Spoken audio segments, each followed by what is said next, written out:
भोलेनाथ की एक बहुत सुंदर कहानी लेकर आए हैं। एक दिन भगवान भोलेनाथ कैलाश पर्वत से पृथ्वी की ओर चले। उन्हें जाता देख पार्वती जी बोली, प्रभु आप कहाँ जा रहे हैं? भोलेनाथ बोले, मैं पृथ्वी लोक पर जा रहा हूँ। पार्वती जी फिर बोली, मैं भी आपके साथ चलूंगी। महादेव के मना करने के बाद भी पार्वती जी नहीं मानी और महादेव के साथ पृथ्वी लोक पर पहुंच गई।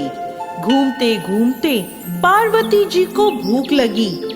वह बोली, महादेव मुझे भूख लगी है, मुझे खीर खांड का भोजन करना है। महादेव बोले, चलो पार्वती आगे चलो। आगे जाकर उन्होंने एक घर का द्वार खटखटाया। एक सेठानी बाहर आई और बोली, क्या चाहिए महाराज? महादेव बोले, हमें खीर खांड का भोजन करना है। ये सुनकर सेठानी बोली, अगर खीर खांड का भोजन चाहिए था तो अपने घर में क्यों नहीं खाया? ऐसा कहकर वो अंदर चली गई। अब महादेव और पार्वती आगे चले। आगे जाकर उन्हें एक बुढ़ी माई मिली और बोली, आओ महाराज बैठो, आपको क्या चाहिए? तब महादेव बोले, पार्वती को खीर और खांड का भोजन करना है। बुढ़िया माई बोली, आप बैठो, मैं अभी लाई। ऐसा कहकर बुढ़िया माई एक लोटा लेकर चल दी। महादेव बोले, बुढ़िया माई कहाँ चली? तो वह बोली, दूध चावल और खांड लेने जा रही हूँ। महादेव बोले, बुढ़िया माई अपने घर में देख, दूध खांड और चावल के बर्तन भरे हैं। बुढ़िया माई अंदर गई और बर्तन भर कर खीर बनाई। महादेव जी और पार्वती माता को जिमाया। उन्हें भोग लगाने के बाद तो वह बोली, दूध चावल और खांड लेने जा रही हूँ।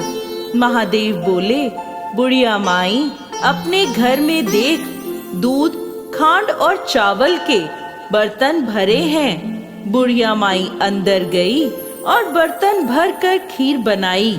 महादेव जी और पार्वती माता को जिमाया।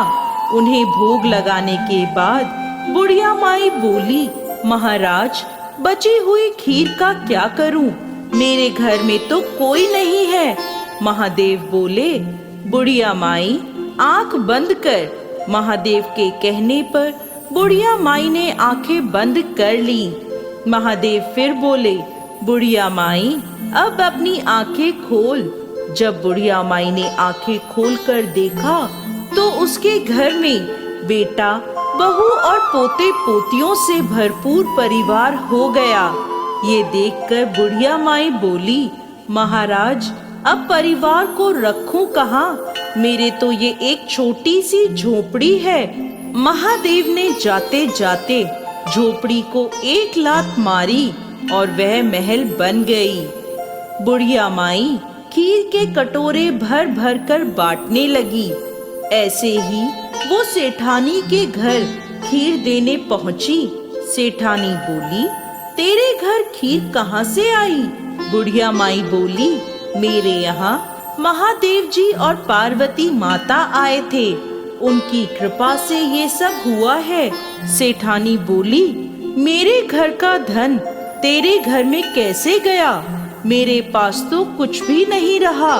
बुढ़िया माई बोली, ये तो महादेव और पार्वती जी के आशीर्वाद से हुआ है। अब सेठानी भागी भागी महादेव और पार्वती के पीछे चली।